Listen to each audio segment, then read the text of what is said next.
So what is Shiva's opinion on the virus?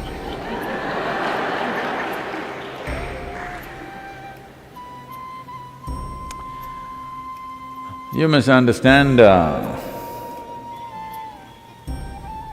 that the nature of that which you call as Shiva is fine with the virus.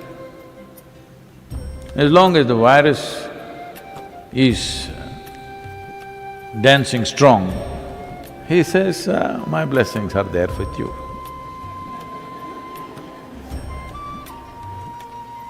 If the virus says, Shiva, we want to dance across the planet, he says, all the best, I'm with you.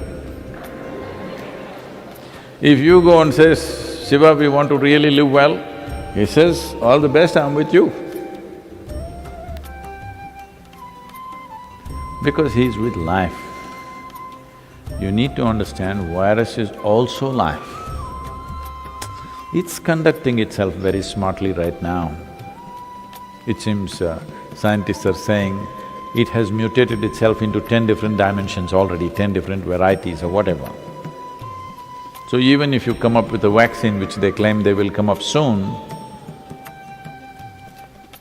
only one may go, other 9 still there, and those 9 may become 900, who knows? So if they're really that smart, I think he'll bless them. Because they're also life.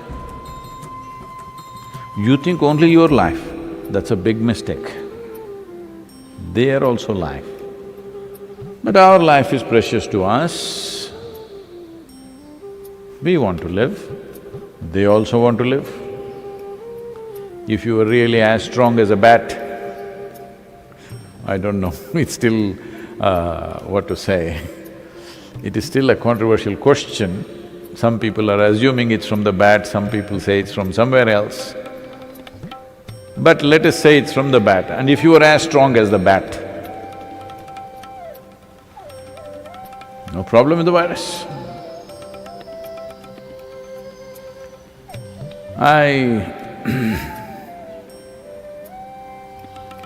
Right now the problem is, somewhere we are still not geared to handle all the life microorganisms that could affect us. Many we have mastered within ourselves, some we have not. So at this time, you must do social distancing just like Shiva. Most of his life he was in social distancing, you know. Yes, if everybody sat and meditated for 15 days, virus is dead. 14 days what it needs. 15 days if everybody went into this, well, this looks like rubbing insult into injury. No, I'm not trying to make fun of it, but you are the one who brought up this. What is Shiva saying about the virus? This is what he would say, because he is for all life. He is a Pashupati. That means he is the master of all life. So he will not discriminate between you and a virus simply because it is smaller and you're bigger. That would not be fair, isn't it? Just because you're a little bigger and he is small, no, Shiva won't discriminate. So you better get your brains in order and handle this responsibly and beat the damn virus.